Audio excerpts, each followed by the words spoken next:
Man, banyak nyamuk yo, ucap Karyo. Namun dia merasakan ada endusan nafas yang berat. Bau busuk seperti daging tercium. Bau apa ini, Man?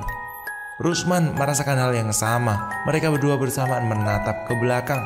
Dan benar saja, ketika dia menengok ke belakang, pocong ireng!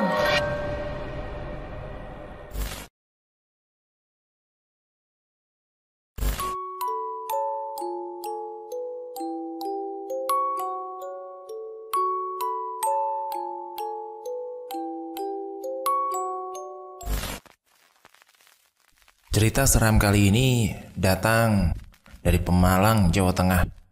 Urban Legend tepatnya, ditulis oleh Restu Wiratmaja. Linknya ada di deskripsi, jadi teman-teman bisa follow ya. Kalian pernah dengar nggak mitos yang menakutkan ini tentang teror pocong hitam? Mitosnya di Pemalang, tepatnya di Jawa Tengah. Cerita ini saya ambil dari 3 narasumber, tepatnya di Pemalang, Tegal, dan Pekalongan. Semua punya sisi keunikan masing-masing, tapi gua bakal fokusin ke cerita dari Pemalang karena di sini ceritanya serem banget. Sayang sekali, Urban Legend se-epic ini zaman milenial banyak yang tidak tahu. Untuk yang lahir tahun 1970-an belum tentu mengetahui hal semacam ini, karena cerita ini menjadi sebuah aib tersendiri atau bahkan menjadi momok menakutkan bagi setiap daerah yang terdapat di dalamnya, terkhusus daerah Jawa Tengah. Saya tidak akan cerita banyak mengenai pandangan dari kedua tempat itu, yaitu Tegal dan Pekalongan, karena bahasan saya akan terfokus kepada daerah Pemalang saja. Namun ada juga yang berada di Banjarnegara. Bukan karena itu daerah Salatiga juga pernah mendapati teror macam ini. Menurut pandangan orang Tegal dan Pekalongan yang saya temui, pocong ireng atau pocong hitam merupakan sebuah mitos yang digunakan untuk menakut-nakuti anak kecil agar tidak keluar rumah setelah maghrib. Tapi pada faktanya banyak simpang siur dan banyak menciptakan perbedaan.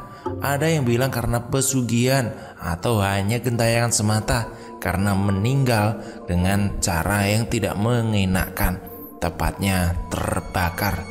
Begini ceritanya, pocong ireng ini digunakan untuk menakut-nakuti anak kecil. Apa memang benar? Ya, itu memang benar. Hal ini terjadi pada salah satu anak di daerah Pekalongan yang sedang bermain petak umpet.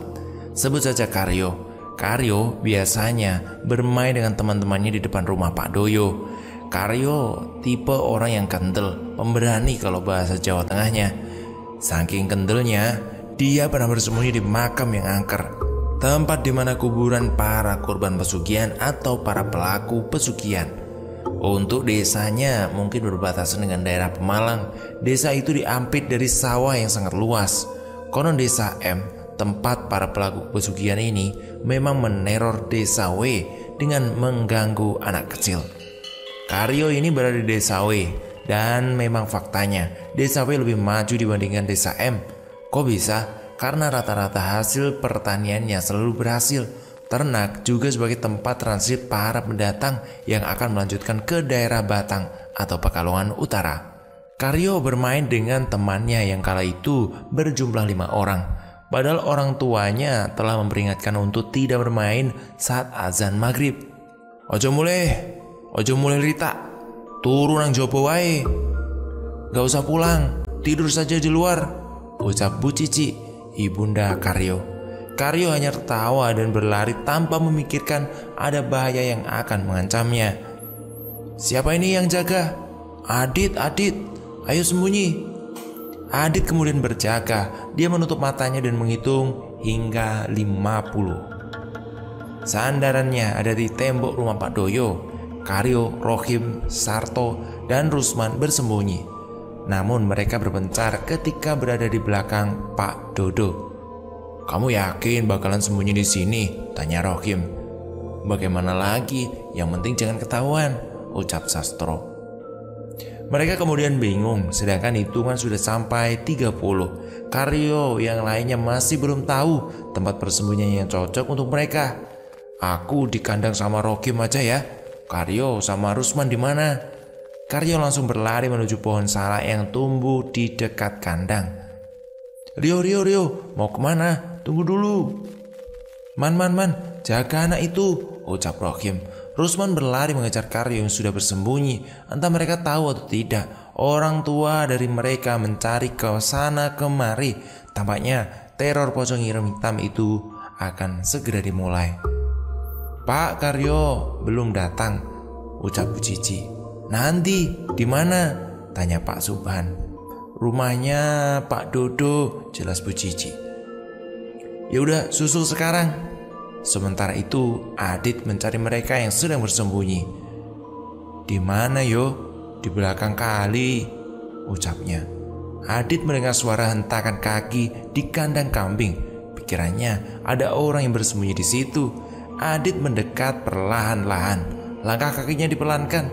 Dia menghindari pengijakan kaki di ranting kering, dedaunan, dan juga bekas botol-botol yang berserakan. Begitu Adit telah berada di bibir pintu kandang, dia mendapati dua orang yang sedang menundukkan kepala. Apa tidak bau di sini? Adit berlari ke arah depan rumah Pak Dodo sambil berteriak, "Pel, apel! Sastro dan Rohim ketahuan. Kini tinggal menyisakan Karyo dan Rusman." Gampang sekali kamu segera ditemukan.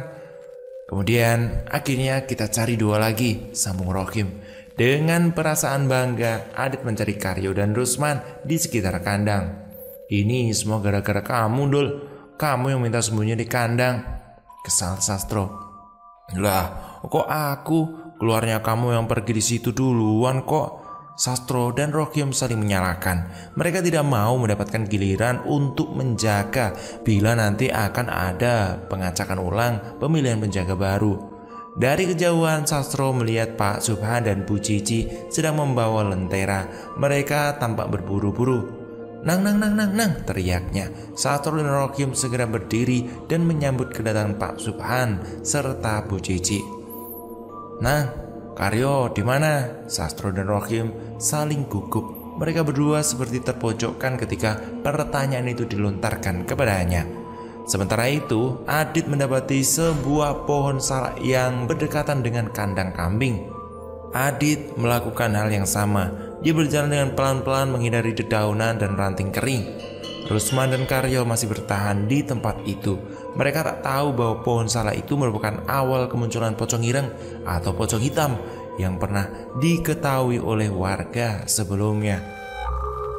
Man, banyak nyamuk yo, ucap Karyo.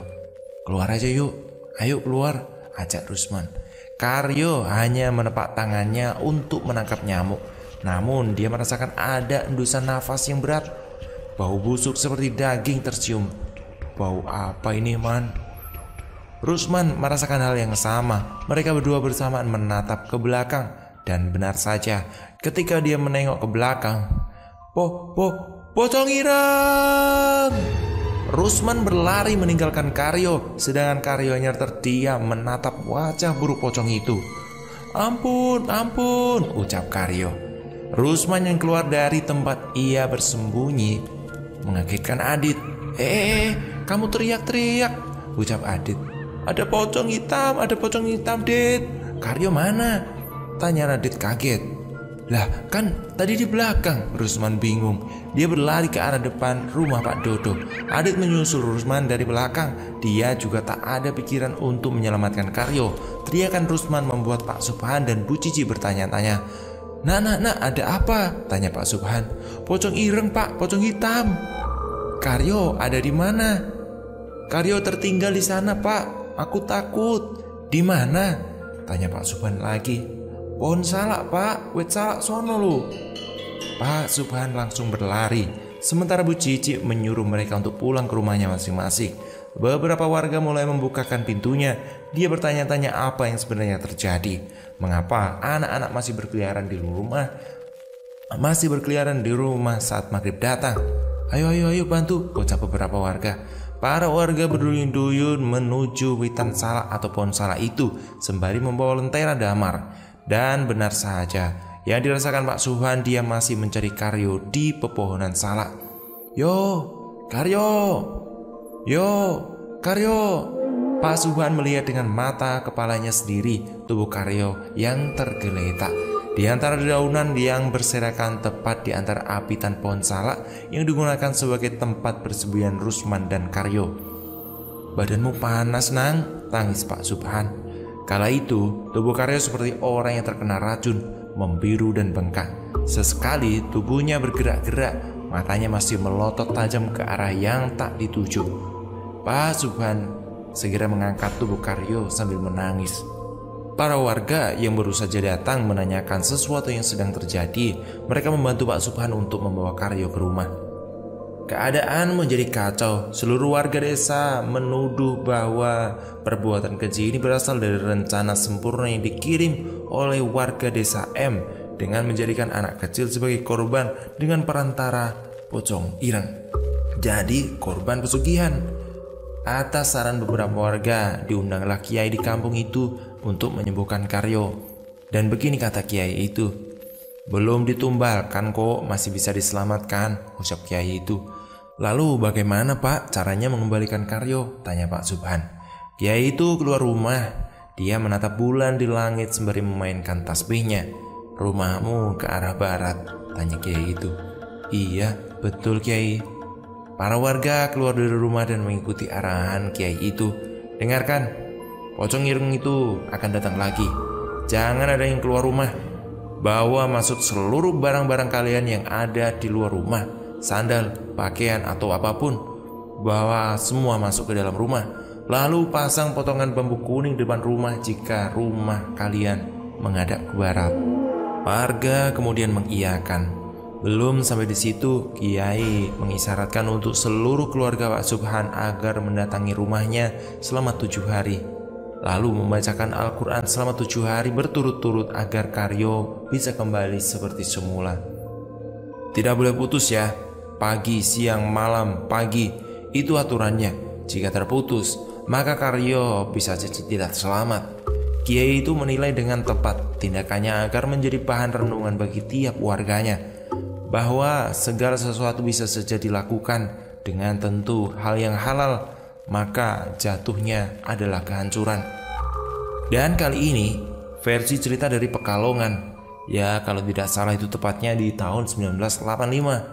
Cerita ini akan saya lanjutkan. Namun untuk menghidupkan kembali urban legend yang sudah lama, ada satu narasumber yang mau mengisahkan kisah ini. Setelah versi Pekalongan, yaitu versi Banjarnegara dan versi Pemalang, yang menjadi garis besar kesimpulannya, setiap daerah memiliki keunikan masing-masing dalam mengemukakan urban legendnya. Ini menyangkut tentang dendam, fitnah, pesugihan, dan kiriman.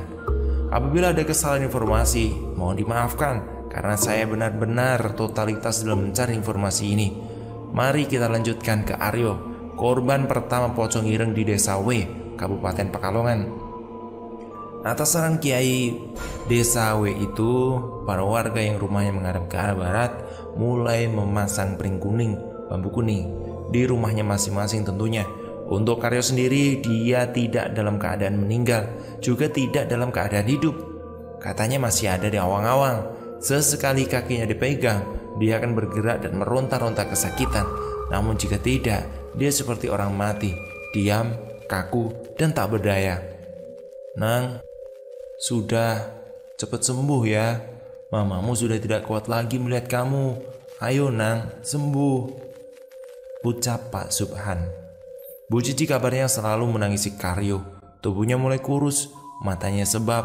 Namun di sela-sela itu, dia telah bersikukuh untuk mengamalkan amanat yang telah diberikan oleh kiai itu.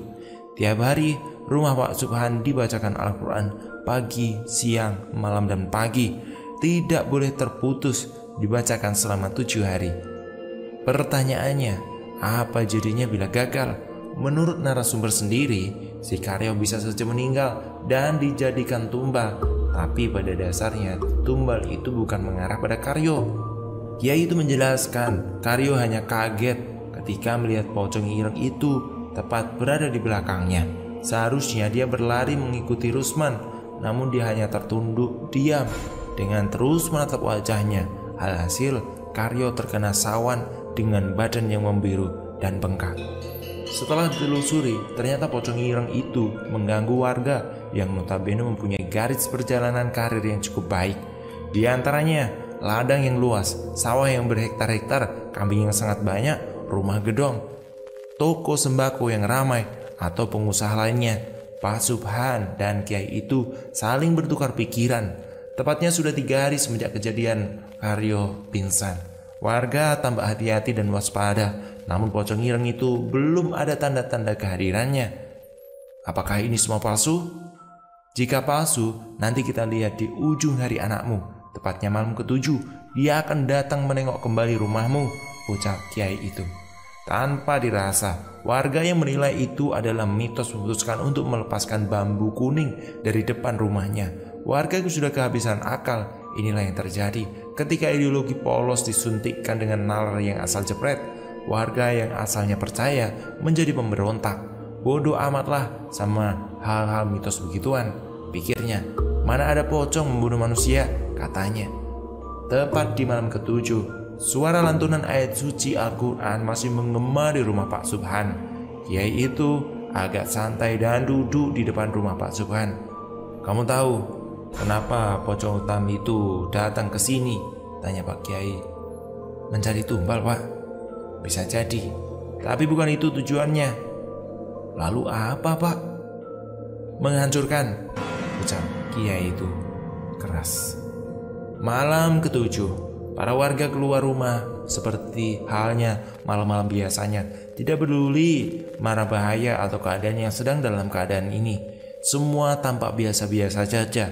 Tepat tengah malam menuju pergantian hari, pocong itu menampakkan diri di antara rimbunan pohon pisang. Pihak Kiai itu berdiri sambil memegangi tasbihnya. Orang rumah keluar untuk melihat lebih jelas pocong ireng itu. Walah, rumah itu tidak ada bambu kuningnya, ucap Kiai itu. Pocong itu menghilang dengan sekejap. Kiai itu langsung memasuki pemukiman warga dan berada di dekat pohon pisang. Tertanda 3 rumah yang sandal, baju dan barang-barangnya terjilat. Ternyata pemilik rumah itu adalah orang yang punya sawah yang luas.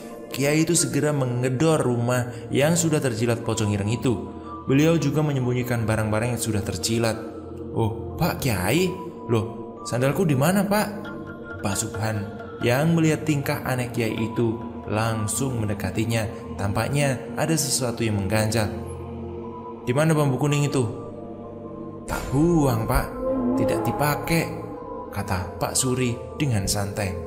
Kiai itu langsung memukul wajahnya dengan tasbih. Sakit, Pak. Nopo nggih, ada apa ya?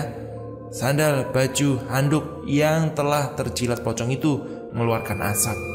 Bekas jilatan pocong ireng itu terdapat cairan hitam yang memungkinkan bisa menjadi sumber untuk membunuh korbannya. Pak, Kiai itu apa? Tanya Pak Subhan. Cairan ini yang menyebabkan kematian korbannya. Jika orang yang tidak tahu cairan yang bertempel pada pakaiannya, maka dia akan menjadi korban tumbal pocong ireng itu, jelas Kiai. Kiai itu mengelilingi pemukiman warga. Lebih tepatnya, dia akan ngecek seluruh rumah warga yang tidak terpasang bambu kuning yang fungsinya untuk menangkal dan mencegah pocong ireng itu menjilati barang-barang yang berada di luar rumah.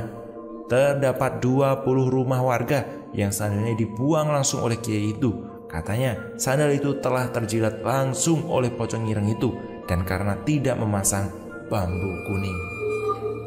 Selama 1 bulan, jika tidak mendapat korban, si pelaku akan menampakkan diri, ucap Kiai itu. Keesok harinya, atas keberhasilan dan keteguhan hati dari keluarga Pak Subhan, Karyo sehat seperti biasanya. Semua warga kaget.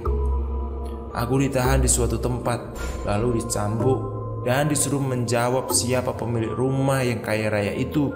Aku hanya menjawab 3 saja, salah satunya Pak Suri. Semua tampak normal, namun masih dalam ranah waspada.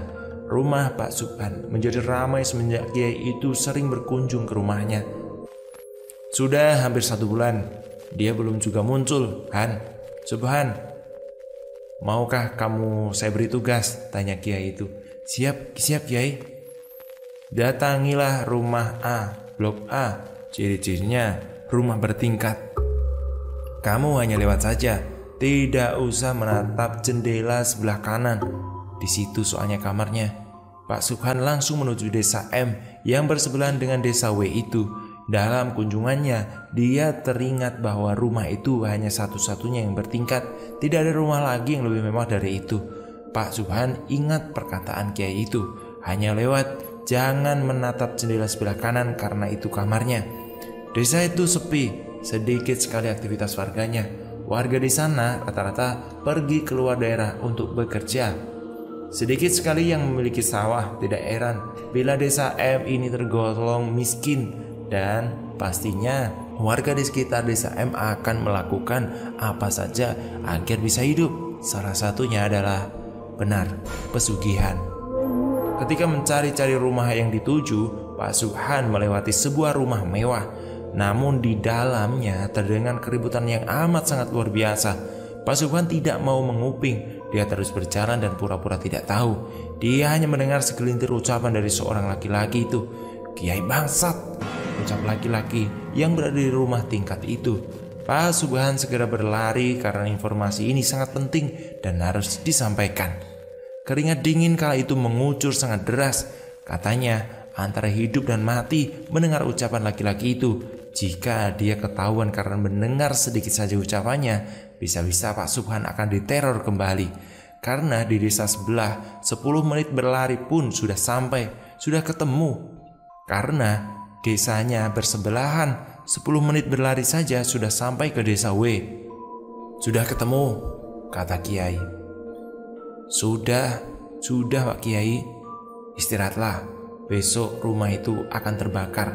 Tapi sebelum itu dia akan datang ke sini untuk menyerang lagi," ucap Kiai itu. "Mau apa lagi Kiai?" "Menghancurkan," ucap Kiai itu singkat. Selepas itu Kiai itu mewajibkan untuk memasang bambu kuning itu di setiap rumah. Bukan hanya kepada rumah yang arahnya mengarah ke barat, tetapi seluruh rumah. Katanya pocong ireng itu akan meneror dan melakukan apa saja agar bisa mendapatkan korban. Semua pintu ditutup, seluruh barang seperti sandal, baju, handuk, sepeda motor atau apapun dimasukkan ke dalam rumah. Uniknya, rumah zaman dulu tampak depan sempit, ketika masuk ke dalam sangatlah luas.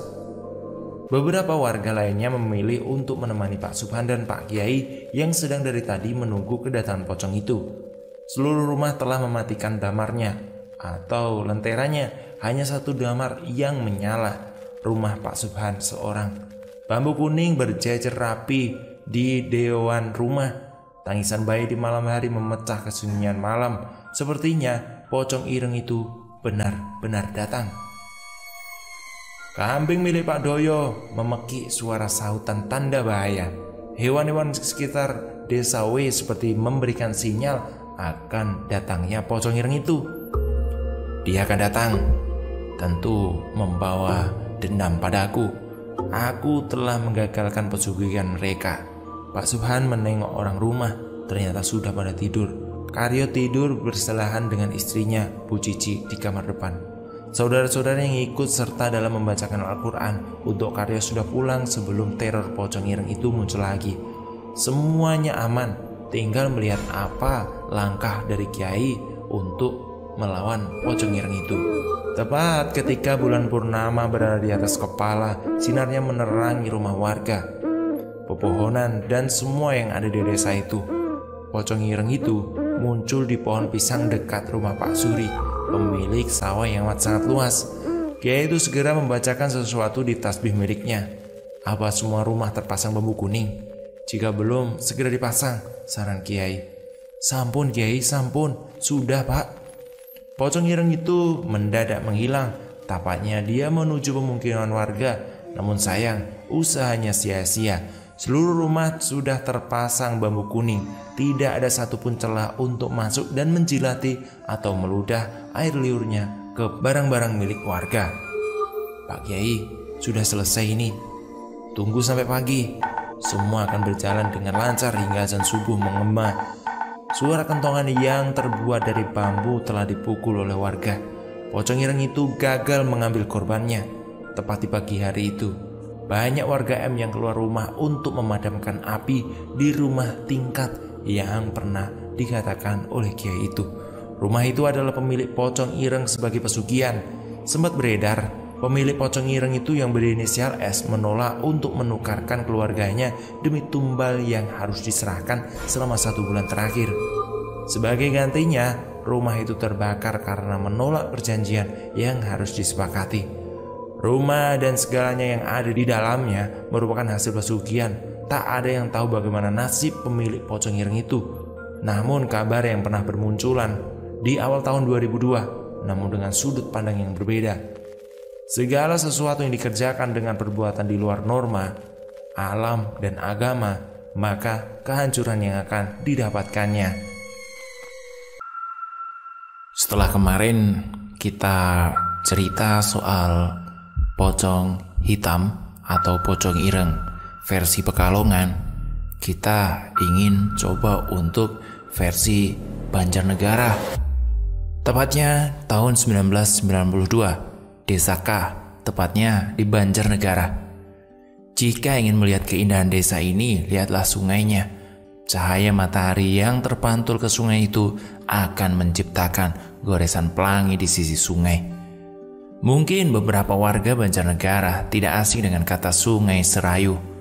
Sungai nan indah dan merefreskan mata ini sebagai pokok utama mata pencarian desanya. Udang, ikan yang melimpah dan menjadikan warganya tiap kali berburu mencarinya untuk dijadikan lauk pauk atau sekedar dijual kembali ke pasar.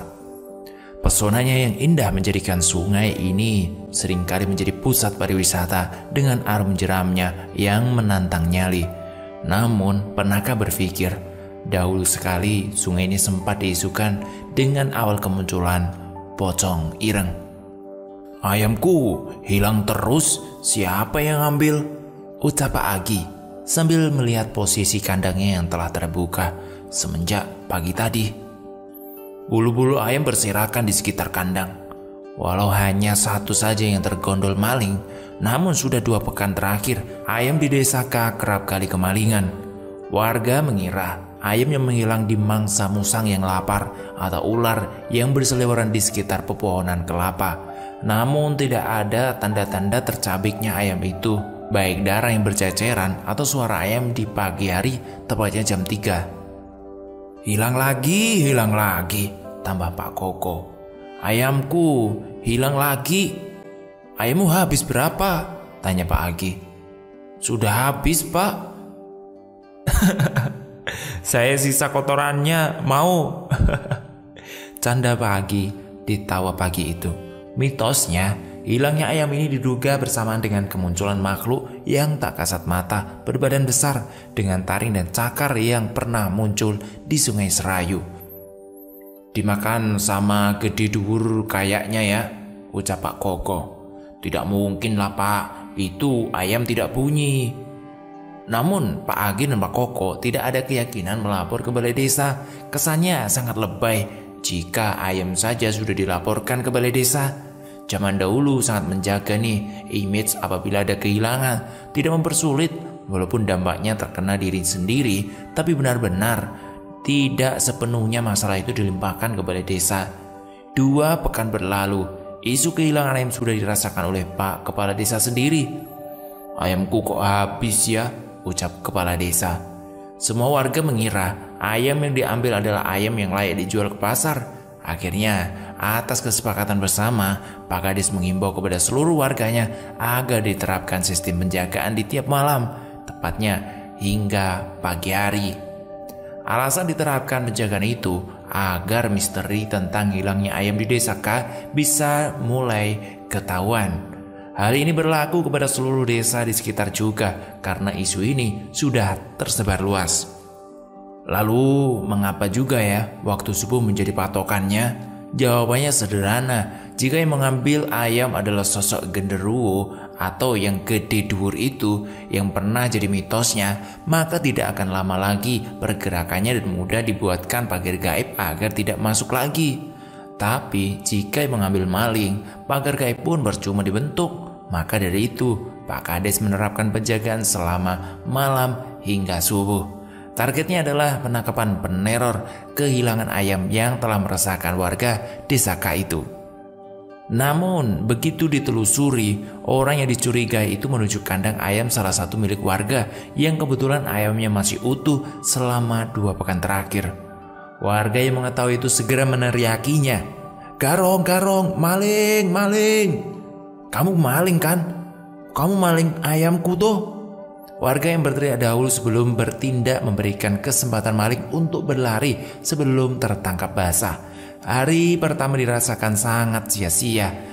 Ungkapan memperbanyak kerja dibanding ucapan terbukti ampuh dalam menyelesaikan masalah ini.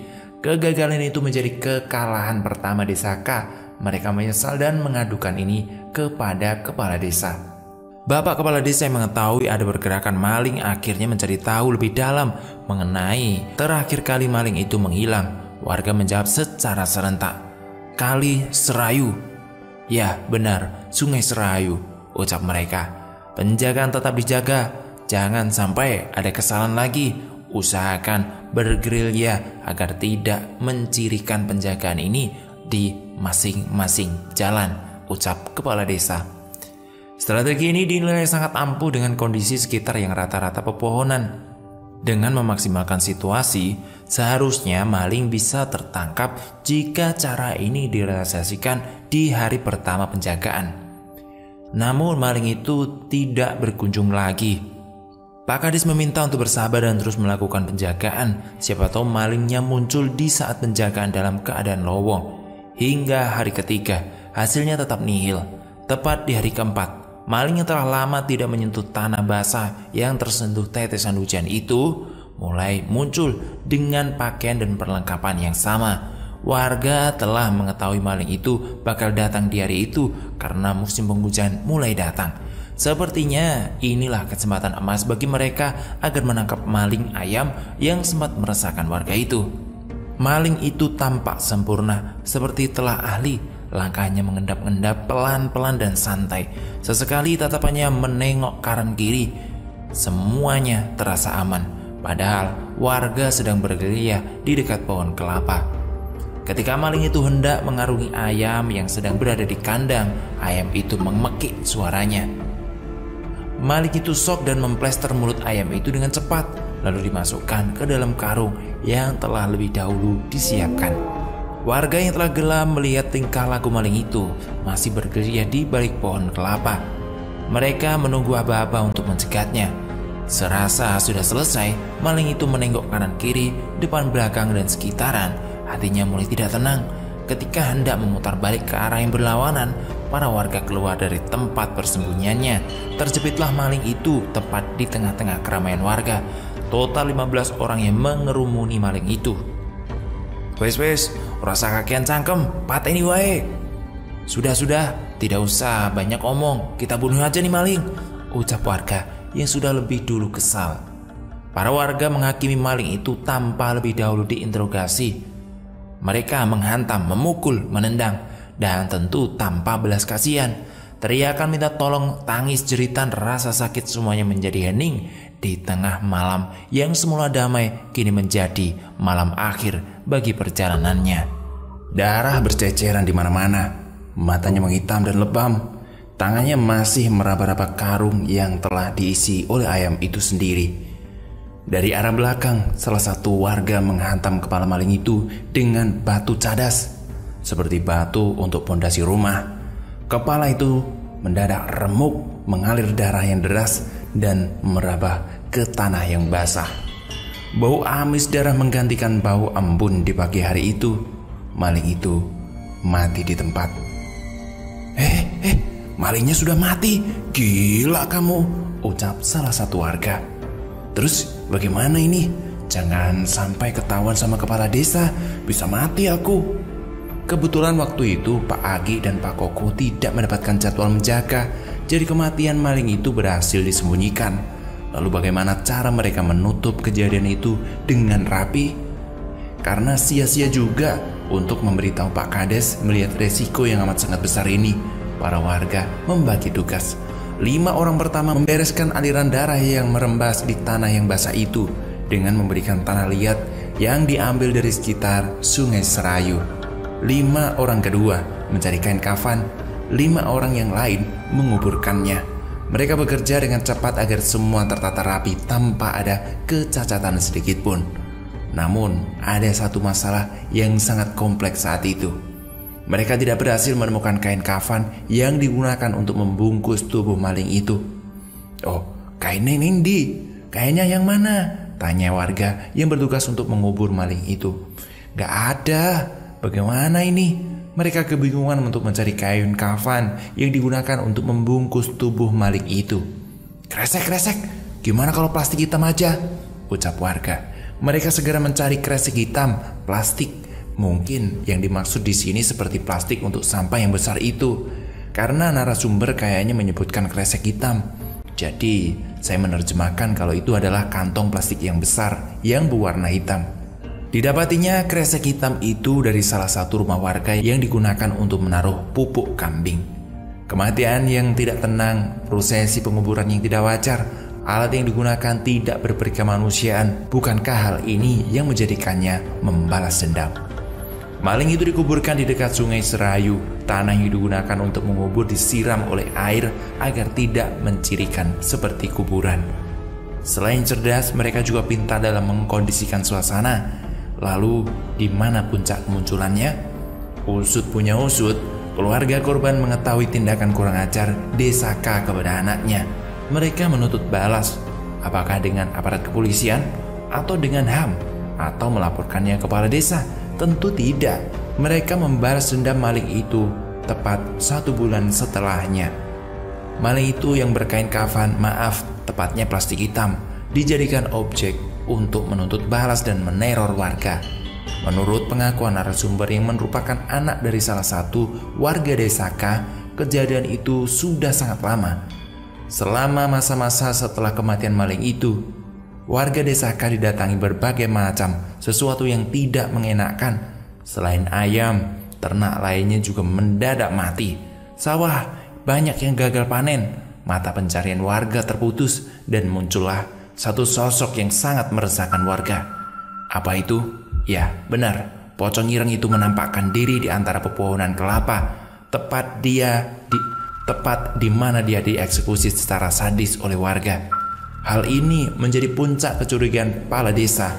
Maling itu tidak tampak. Namun, mengapa ternak banyak yang mati selain ayam? Sawah juga banyak yang gagal. Teror pocong ireng menjadi-jadi. Apa yang sebenarnya dilakukan oleh warganya selama 1 bulan terakhir ini? Pak Agi dan Pak Koko yang rumahnya bersebelahan pernah mendapati pocong ireng itu sedang berdiri tegak di belakang pohon kelapa. "Wah, pocong ireng Kidul!" teriak Pak Agi.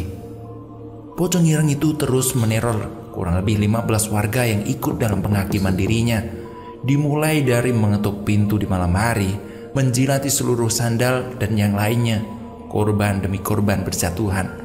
Banyak dari mereka yang ketakutan jika berjalan di malam hari, tepatnya di dekat pohon kelapa itu. Pohon itu sering menampakkan diri di antara pohon kelapa yang berdekatan dengan tempat dia tergeletak kaku tak berdaya itu. Korbannya rata-rata anak kecil. Lebih jelasnya, ketika melihat, kemudian sakit panas, demam tinggi, lalu merasa takut dan melihat sosok itu berada di depan jendela sambil menggedor-gedor kepalanya. "Pak, itu namanya apa?" Sebelum meninggal, anak-anak Desa K selalu mengucapkan ini. Tak terasa, hampir 40 hari kematian maling itu, Pak Kades pun mendengar salah satu pengakuan warga bahwa maling itu telah dibunuh oleh 15 orang yang anaknya sebagai korban teror dari pocong ireng itu sendiri. Atas pengakuan warga yang membunuh maling itu secara keji, mereka segera menemui Pak Kades. "Kalian tahu kesalahan kalian di mana?" tanya Pak Kades. Ke-15 orang itu hanya terdiam sambil menangis. Mereka menyesal.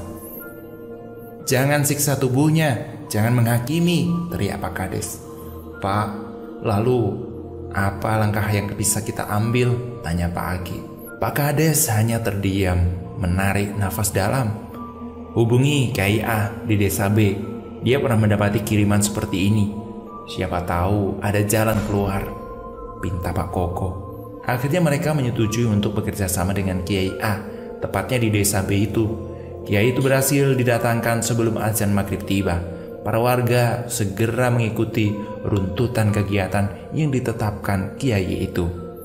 Pocong ireng itu kiriman dari orang tua korban. Tidak mudah untuk mengusirnya sebelum dendam itu terbalaskan, ucap kiai itu. Namun, kita bisa mencegahnya dengan memasang pagar gaib di setiap sisi desa ini.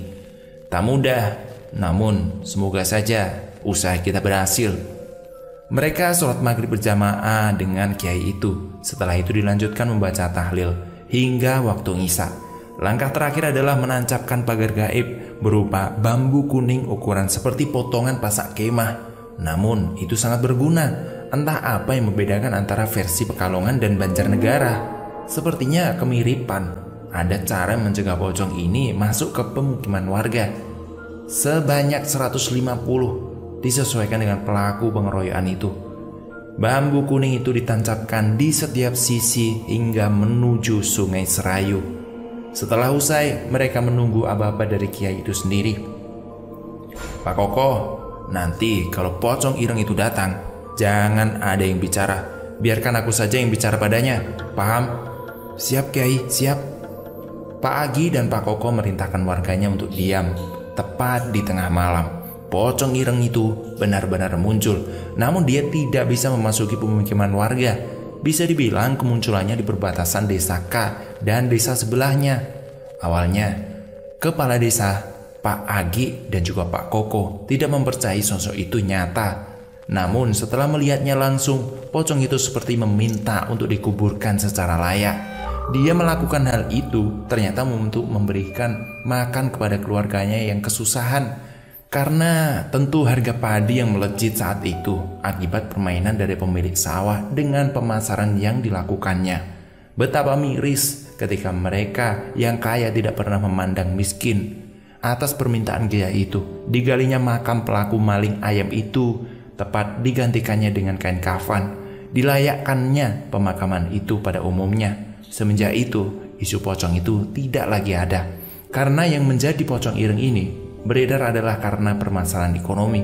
Mereka memberi ruang untuk melakukan pesugihan, sehingga pocong ireng ini biasa dikaitkan dengan pesugihan. Bisa kita tarik garis merahnya. Jangan menaruh sandal, pakaian, handuk, sepatu, sepeda, atau apapun di luar rumah. Semua aturan tercipta karena ada pengalaman yang harus dijadikan pengalaman.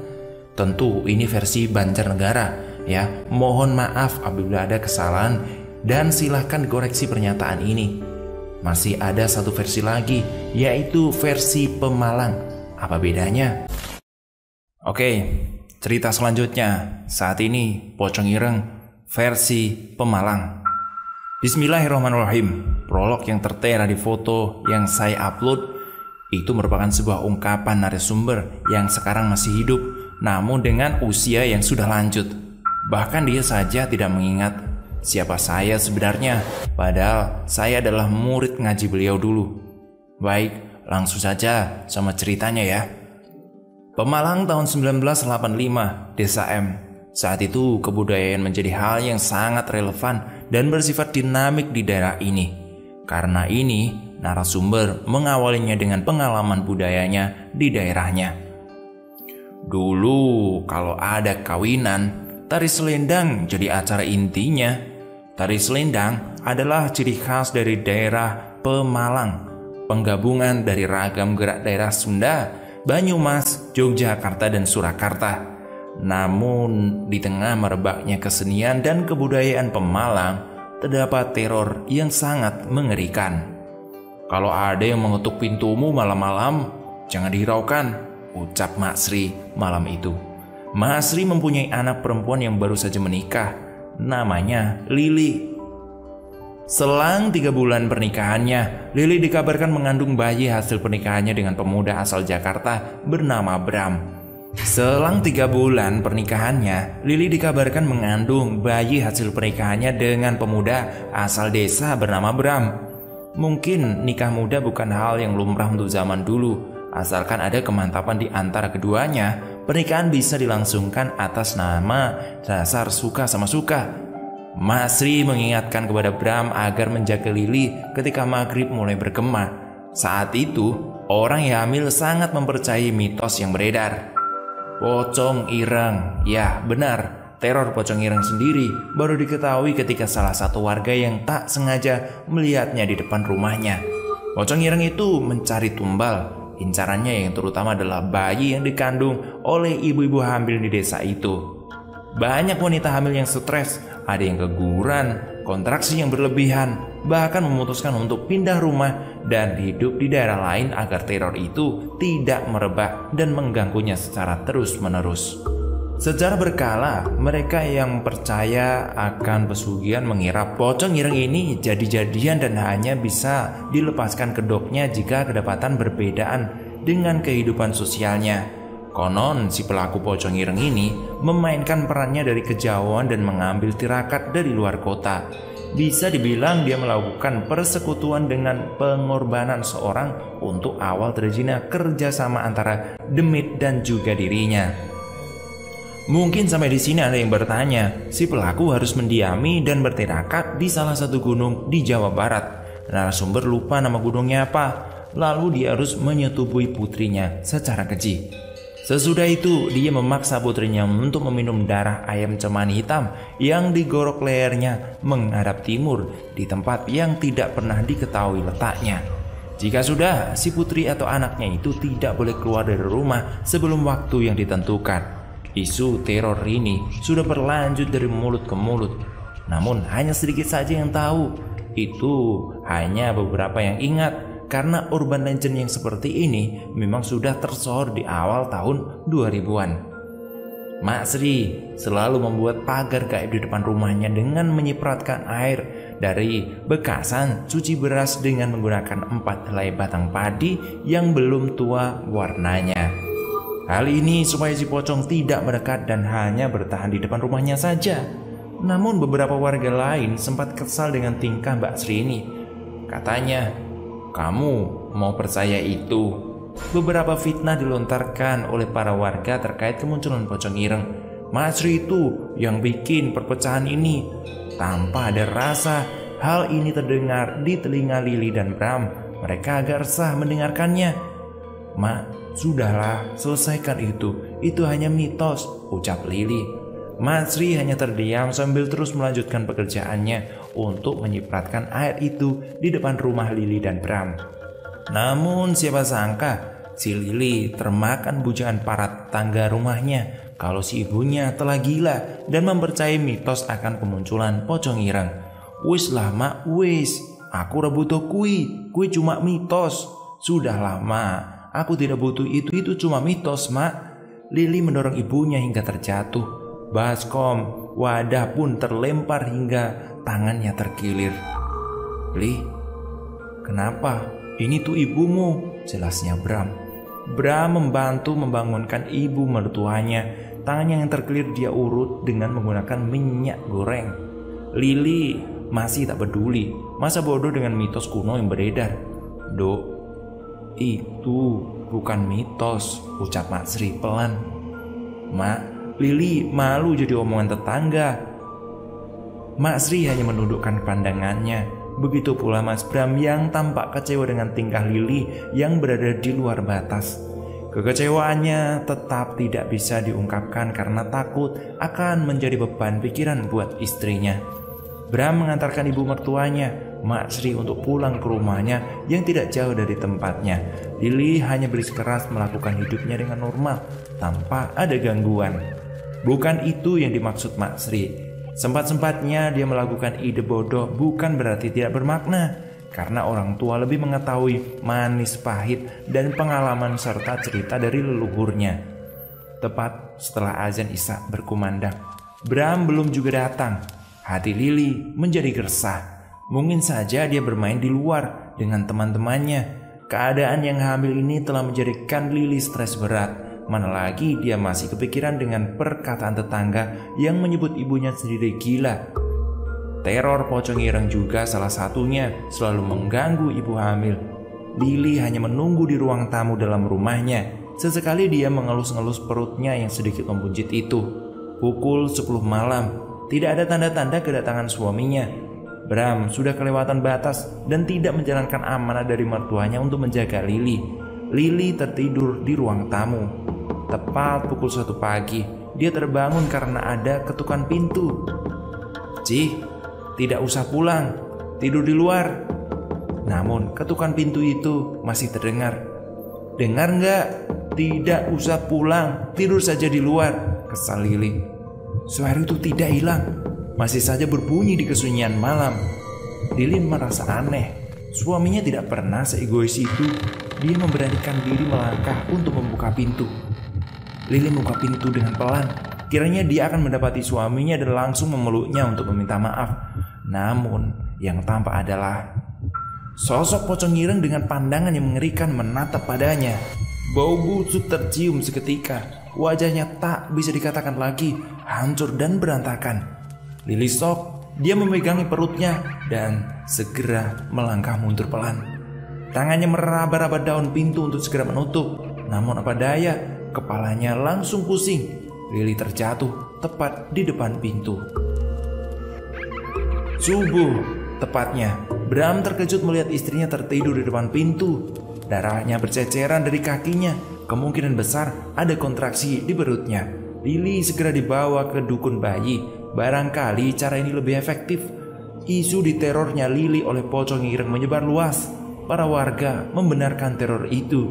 Kata dukun bayi itu pada Bram, "Bojomu kakean pikiran. Jabang bayimu iso-iso diselamatke. Tapi sing ganggu kui bakal ngiter-ngiter terus. Ini nih artinya, istrimu kebanyakan pikiran. Bayimu masih bisa diselamatkan. Tapi si pengganggu bisa saja terus mengejar," ucap dukun itu menatap Bram.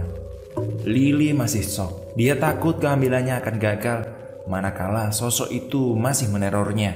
Dia masih teringat dengan perkataan ibunya, sosok itu benar-benar ada. Tapi untuk apa menyerang orang hamil? Pertanyaannya. Seketika Lili dan Bram kembali ke rumahnya, dia mendapati ibunya sedang menyipratkan air yang kemarin tidak sempat dituntaskan. "Mak," ucap Lili. Ibunya tersenyum, lalu kembali melanjutkan tugasnya. "Mak, masuk ke dalam. Lili mau bicara," ucap Bram. Mak Sri masuk ke kamar. Dia mendapati Lili lemas tak berdaya. "Bram, kesini," teriak Mak Sri. "Iya Mak, iya." "Apa amanatku ke kamu?" tanya Mak Sri. "Jaga istriku Mak." "Bagaimana? Sudah dijaga belum?" tanya Mak Sri semakin keras. "Tapi Mak," Bram, "pocong hitam itu nyata. Jangan main-main. Jangan hiraukan mulut tetangga. Dengarkan itu." Mak Sri semakin kesal. "Ya sudah, istirahat dulu." Bram seakan-akan mendapatkan sebuah peringatan besar untuk mengevaluasi dirinya sebagai suami. Lili masih terbujur kaku, hanya bisa mengelus perutnya. Dia trauma berat. Mak Sri mendekati tubuh Lili yang sedari tadi lemas. Wajahnya sangat pucat. "Mak, Lili minta maaf ya," ucap Lili dengan suara lirih. "Dok, gak usah merasa salah. Perbaiki titah yang sudah diucapkan." "Mak, pocong itu jadi-jadian?" tanya Lili. "Pocong itu pesugihan dari Gunung A. Korban akan digadaikan dengan kekayaan. Namun syaratnya sangat ekstrim dan berbahaya," ucap Mak Sri. "Apa itu Mak?" "Sing ngulakne rasa ngerti, awit jejering mayat. Pocong kuwi bakal dadi urunan kang ditrahke ing anak putune," jelas Mak Sri. "Intinya begini, jika telah mengawali, semua yang tercium seperti mayat akan didatangkan. Lalu jika gagal, maka akan berimbas pada anak cucunya," ucap Masri. "Hah? Benar itu Mak? Berarti rumah ini wis mambu mayat. Sudah bau mayat dong Mak." Percakapan terhenti. Masri kembali ke depan rumah. Masri kembali mencipratkan air itu di depan rumah Lili. Para tetangganya bisa melihat tanpa ingin mengganggunya. "Sri, apa itu?" tanya warga. "Air ini untuk menghilangkan bau mayat." "Buat apa?" tanya warga. Mak Sri terdiam sejenak. Dia melihat tubuhnya yang sudah tua renta itu. "Kamu percaya titah leluhurmu?" tanya Mak Sri. "Titah apa?" tanya balik salah satu warga yang sangat ngeyel dengan penjelasan Mak Sri. "Masukkan sandal, baju kamu dan anakmu jika matahari telah tenggelam." Perkataan itu membuat panik seluruh warga sekitar. Titah leluhur yang disebarkan dari mulut ke mulut lewat buyut nenek-nenek dan saudara-saudara. Tidak mementingkan keadaan zaman dan kapan waktu telah bergulir, aturan tetap menjadi pondasi. "Srengenge wis surup." Ucapan itu sekarang sering terdengar dari setiap warga. Mereka bergegas masuk ke rumah. Seluruh barang yang berada di luar segera dimasukkan ke dalam rumah untuk mencegah bau mayat. Hingga malam tiba, tidak ada warga yang berkeliaran. Mereka saling menatap jendela mereka masing-masing. Siapakah yang malam ini akan diteror? Diketuk pintunya berkali-kali hingga membuat kepala pening dan pusing. Mak Sri sengaja tak pulang ke rumahnya. Dia memilih menjaga Lili karena si Bram belum becus untuk menjaga anak sematawayangnya itu. "Bram, sini," ucap Mak Sri. Bram segera menuju ruang tamu sambil membawa teh hangat untuk Mak Sri. "Ya Mak, ya. Nanti jika tengah malam jangan buka bagian belakang pintu. Dia akan menyerang di bagian belakang. Jika masih mengganggu, siram air ini lewat lubang bawah pintu," ucap Mas Sri sambil menyerahkan wadah berisi air khusus itu. "Siap Mak, siap. Mama mau kemana?" "Istirahat." Bram kerap kali merasa bosan. Dia kadang ingin membuka pintu dan menghadiri opera di desa sebelah. Namun semenjak kemunculan pocong ireng itu, semua aktivitas itu terhenti. Tepat di tengah malam, keheningan itu terputus. Mak Sri tertidur pulas di ruang tamu. Bram sesekali menengok kamar istrinya. Semua aman, tapi suara ketukan itu memecah belah kenyamanannya. Suara ketukan pintu itu terdengar jelas oleh Bram. Asalnya benar dari belakang. Bram mulai tidak tenang. Dia ingin titah dan amanat mertuanya. Tangannya ingin membangunkan tubuh mertuanya agar segera bantu ketakutan ini. Mak, ucap Bram dengan lirih. Tidak ada jawaban, tidak ada seruan, hanya ketukan misterius dari balik pintu. Bram melangkah kaki menuju pintu belakang sambil membawa wadah berisi air yang telah diamanatkan oleh mertuanya. Suara ketukan pintu masih terngiang-ngiang di telinga Bram. Ketika Bram telah sampai di depan pintu belakang, suara ketukan itu terhenti. Namun dia mencium bau yang sangat amat bau, membuat perutnya mendadak mual. Bau mayat. Iya, benar, bau mayat. Bram mundur ke belakang. Dia tidak jadi menyeramkan bawah pintu yang diamanatkan oleh mertuanya. Ketika langkahnya mundur, suara ketukan rumah itu berbunyi kembali, seperti minta dibukakan. Bram merinding, tidak karuan, seluruh tubuhnya bergetar. Mak Sri terbangun dari tidurnya dan melihat Bram mematung di depan kamar istrinya. Bram, ono opo? Tanya Mak Sri. Bram, ada apa? Bram menengok ke arah belakang Mak Sri sembari merautkan wajah ketakutan. Mak, pocong itu ada, ucap Bram. Mak Sri segera menuju Bram. Suara ketukan itu masih berbunyi keras. Bram, siram kataku, ucap Mak Sri meninggi. Bram tak mampu melangkahkan kakinya, seperti ada sesuatu yang menahan untuk melangkah. Diambilnya wadah itu oleh Mak Sri dan segera menuju pintu yang dimaksud. Bau mayat. Balik gue, ojo mrene malih. Balik nang tuanmu, ojo mrene malih. Bau mayat, pulang kamu, jangan kesini lagi. Pulang ke tuanmu, jangan kesini lagi. Pergi, teriak Mak Sri sambil menyiramkan air itu di bawah pintu. Sesaat ketukan pintu itu hilang, bau busuk yang tercium pun sudah menghilang. Ketika pintu dibuka oleh Mak Sri, dia menemukan banyak belatung dan cacing yang memenuhi tanah tepat di belakang pintu rumah itu. Bram, ambilkan garam. Bram mengambil garam dapur. Dia menyerahkan garam itu ke Mak Sri. Iki, pocong kuwi suruhan, ora bakal ketokan angge ngancuri lan jupuk tumbal. Mergone awakmu kudu wani. Yang artinya gini, ini pocong itu suruhan Bram, tidak bakal kehabisan akal untuk menghancurkan dan mengambil tumbal. Makanya kamu yang berani ya, ucap Mak Sri. Selepas kejadian itu, para warga jadi yakin dengan teror yang menyerang pemukiman itu. Sehingga ketika srengenge wis surup atau mataharinya sudah tenggelam, para warga segera menyuruh anak-anaknya untuk masuk ke rumah. Semua barang yang berada di luar segera dibawa masuk. Belum sampai di situ, ketika usia kehamilan Lili membesar, dia sering sekali terkena sawan. Ini membuktikan si pocong belum menyerah sampai di situ. Kadang di tengah malam, Lili berteriak kesakitan, kakinya bengkak. Lili sedang ditahan oleh si brengsek itu, ucap Mak Sri. Terus bagaimana ini, Mak? Tanya Bram. Mak Sri punya kenalan dari desa sebelah, seperti Kiai. Mak Sri meminta Kiai itu untuk menyelamatkan Lili. Jika tidak, maka nyawa jabang bayinya tidak akan terselamatkan. Tangan dan kaki Lili sedang dipaku, jadi usahakan jangan memegang kedua tangan dan kakinya, pasti kesakitan. Yang hanya bisa dilakukan adalah mencari pelakunya, ucap Kiai itu. Untuk mencari pelakunya, setiap warga harus membaca Al-Quran. Dan ketika malam tiba, barang-barang semua yang ada di luar harus dimasukkan dalam rumah. Kiai itu mencoba menjelaskan kepada warga, pocong ireng hanya mengganggu satu korbannya untuk ditumbalkan. Jika gagal, dia akan mengambil tuannya. Itulah perjanjiannya. Ditambah bambu kuning, mau besar atau kecil, katanya untuk mencegah pocong itu masuk dan mengganggu warga. Yaitu meminta ruang khusus untuk menyerang balik tuannya. Katanya jika pocong ireng itu berkeliaran, posisi tuannya akan lemah. Ditempatkannya Kiai itu di sebuah ruangan penyimpan bahan makanan.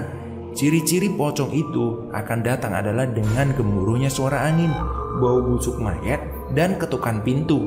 Dan benar saja, pocong itu masih mengetuk bagian belakang rumah Lili.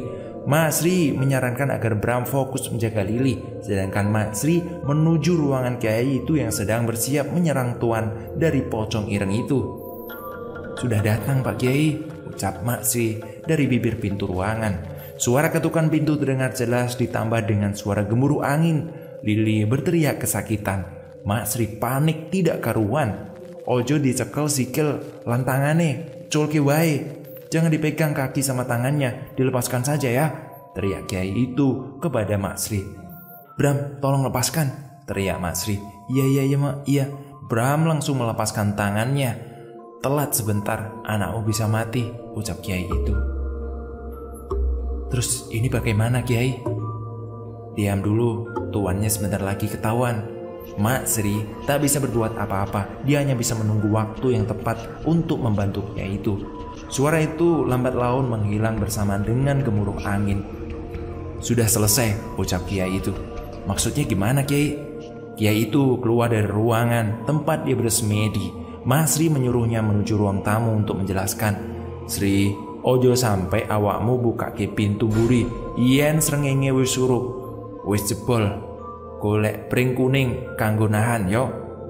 Jangan sampai kamu buka pintu belakang jika matahari sudah tenggelam, karena pagar itu sudah jebol. Cari bambu kuning untuk menahannya, jelas Kiai. Terus Lili bagaimana Kiai? Pocong itu bentuknya pesugihan yang ngambil jabang bayi. Perhatikan juga suaminya, jangan sampai sering keluar malam. Lili sudah tercium bau mayat oleh pocong itu. Dia akan segera diincar. Selipkan semiti di kantong depan, jelas Kiai itu perlahan. Tuannya bagaimana Kiai? Bakal ketahuan sendiri kok, tenang saja. Beberapa hari kemudian, warga dikejutkan dengan penemuan pocong ireng di perkebunan. Namun dia tidak menyentuh sedikitpun tanah dari desa yang telah terpagar bambu kuning. Pocong ireng itu tidak bisa masuk ke dalam pemukiman warga hingga perjanjian awal yang disebutkan. Jika gagal, maka keluarganya yang akan diambil. Satu persatu keluarga dari tuan yang melakukan pesugihan pocong itu satu persatu meninggal. Awalnya dia jatuh miskin, lalu lambat laun dia meninggal dengan tidak baik. Diketahui pelakunya telah lama melakukan praktek ini dan mengorbankan 3 orang anaknya. Satu sebagai syarat ketika pertama kali melakukan perjanjian, 2 lainnya berangsur-angsur sesuai keadaan. Versi yang lain dari Semarang bahwa pelaku dulunya orang jahat, lalu dia meninggal. ketika meninggal tidak ada satupun warga yang mau untuk menguburkan dan tidak ada kain kafan putih sebagai penutupnya. Lalu digunakanlah kain hitam sebagai penutupnya. Dendamnya meneror tiap warga di setiap malam hari. Hingga tahun 2007, 2008, 2009, teror ini masih hangat dibicarakan oleh daerah Jawa Tengah. Dan faktanya, tidak semua orang yang banyak mengetahui urban legend ini. Untuk kalian yang merasa pernah mendengar, kalian bisa komentar di kolom komentar bawah ya, dan meyakinkan mereka yang belum tahu. Untuk yang tidak tahu, semoga ini sebagai pengetahuan terbaru kalian. Saya mencari informasi ini tidak hanya satu kali. Saya datangi rumah narasumber satu ke narasumber yang lain, menghubungi keluarga dan saudara, teman, bahkan meminta tim saya untuk bekerja keras mencari informasi ini. Terima kasih buat kalian yang sudah berpartisipasi dalam memberikan suntikan informasi. Semoga saja cerita ini memberikan banyak pelajaran bagi kita semuanya. Dan jangan lupa masukkan sandal baju kalian jika matahari sudah tenggelam. Sekian ceritanya di part yang ketiga soal pocong ireng urban legend. Tentu ditulis oleh Restu Wiratmaja. Jangan lupa di subscribe dan tunggu cerita selanjutnya. Terima kasih, sampai jumpa.